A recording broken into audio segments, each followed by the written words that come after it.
Praise the lord. మీ అందరికీ దేవుని నామములో వందనాలు. అందరూ బాగున్నారా? ఈ రోజు దీనికి వాగ్దానం తప్పక మీ చేతులు నెరవేరాలని ప్రభుకి ప్రార్థన చేస్తున్నాను. మీరు ప్రార్థన చేయండి. నన్ను ప్రేమించు వారిని ఆస్తికర్తలుగా చేయుదును. సామెతలు 8వ అధ్యాయం 21వ వచనం. ప్రేమిటి దేవుని కుమారుడా, దేవుడు స్పష్టంగా ఈ రోజు నీతో మాట్లాడటం ప్రారంభిస్తూ చెప్తున్న మాట, ఎవరైతే నన్ను ప్రేమిస్తారో వారిని నేను ఆస్తికర్తలుగా చేస్తాను అని దేవుడు చెప్పడం ప్రారంభిస్తూ ఉన్నాడు. ఈ రోజున మీరు నిజముగా దేవుణ్ణి ప్రేమించే వారిగా ఉంటే ఎంత మాత్రము లేమి స్థితిలో ఉండరు, ఎంత మాత్రము కూడా కుటుంబ పోషణకు ఇబ్బంది పడరు అనే విషయాన్ని దేవుని ఒక వాక్యం స్పష్టంగా చెప్పడం ప్రారంభిస్తూ ఉన్నాడు. ఈ రోజు దేవుడితోనే మాట్లాడుతూ ఉన్నాడు. ఏమంటున్నాడో తెలుసా? ఆర్థిక పరిస్థితి గురించి నేరుగా దేవుడు మాట్లాడటం ప్రారంభిస్తూ ఉన్నాడు. ఒకసారి ఆలోచన చేయండి ప్రియమైన దేవుళ్ళారా, నిజముగా దేవుణ్ణి ప్రేమించడం ప్రారంభిస్తూ ఉన్నారా?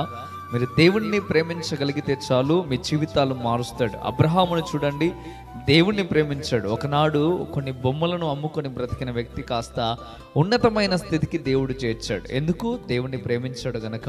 యోబుని చూడండి, ఎంతో ఉన్నతమైన స్థితిలో దేవుడు కూర్చోబెట్టాడు. రెండంతుల ఆశీర్వాదాన్ని దేవుడిచ్చాడు. అదేవిధంగా దావీదుని చూడగలిగితే గొర్రెలు కాసుకునే వ్యక్తిని కాస్త దేవుడు మహారాజు స్థాయిలో కూర్చోబెట్టాడు.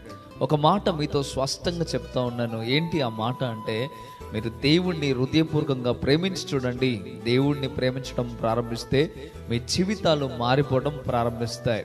అది మాత్రం మీరు తప్పక గుర్తుపెట్టుకొని ప్రభు సన్నిధిలో ఇంకా కనిపెట్టుకొని ప్రభువుని ప్రేమించడం ప్రారంభించండి. మంచిది. ఈ వాగ్దానం మీ జీవితం నెరవేరాలంటే తప్పక మీరు ఏం చేయాలో మీకు అర్థమైంది కదా. దేవుణ్ణి ప్రేమించండి. దేవుణ్ణి ప్రేమించడం అంటే ఏంటో కూడా ఒక మాట మీకు చెప్తా ఉన్నాను. దేవుణ్ణి ప్రేమించడం అంటే ఆయన చెప్తున్న ప్రతిదీ చేయడమే. చెప్పింది చెప్పినట్లు చేసిన వాడు మాత్రమే దేవుణ్ణి ప్రేమిస్తున్నాడని అర్థం. అంతకు మించి మరొకటి ఏమీ లేదు. మంచిది. ఈ వాగ్దానం మీ చేతులు నెరవేరాలని ప్రార్థన చేస్తా ఉన్నాను. ప్రార్థన. పరిశుద్ధుడా, గొప్ప దేవుడా, మీకు లెక్కలేని స్తోత్రం. నేను బిడ్డలను దీవించండి, ఆశ్రయించండి, మేలుతో నింపండి, ఉన్నతమైన స్థితికి మీరు మార్చండి. ప్రభువా, మీకు వందనాలు, స్తోత్రాలు. నేను ఉదయకాల సమయంలో నేరుగా మీరు మాట్లాడుతున్నందుకు వందనాలనైనా, మీరు బలపరుస్తున్నందుకు లెక్కలేని స్తోత్రాలు. ప్రభువా, అయ్యా మీకు వందనాలు, స్తోత్రాలు. నైనా నన్ను ప్రేమించు వారిని నేను ఆస్తికర్తలుగా మారుస్తానని చెప్పారు, చేస్తానని మీరు చెప్తా ఉన్నారు.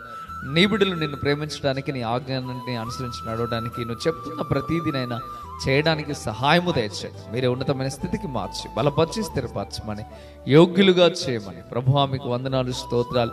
ఈ వాగ్దానం వింటున్న ప్రతి జీవితంలో నెరవేర్పు కలుగు చేయమని ప్రభు అయిన యేసు పరిశుద్ధ నామంలో అడిగి వేడుకుంటున్నాము తండ్రి. ఆమేన్, ఆమేన్. ప్రియమైన దేవుళ్ళారా, ఈ వాగ్దానం ద్వారా దేవుడు నీతో మాట్లాడినట్లయితే తప్పక వీడియోని లైక్ చేయండి. ఇంతవరకు కృపా TV India YouTube channel subscribe చేసుకోకపోతే ఇకనైనా మీరు సబ్స్క్రైబ్ చేయండి. ప్రియమైన దేవుళ్ళారా, ఈ వాగ్దానాన్ని మీరు అనేక మందికి షేర్ చేయడం ద్వారా సువార్త ప్రకటించిన వారు అవుతారు, అనేకులను బలపరిచిన వారు అవుతారు.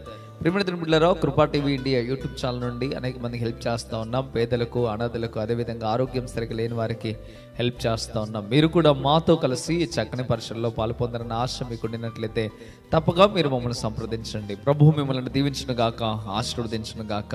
ఆమేన్, ఆమేన్. God bless you.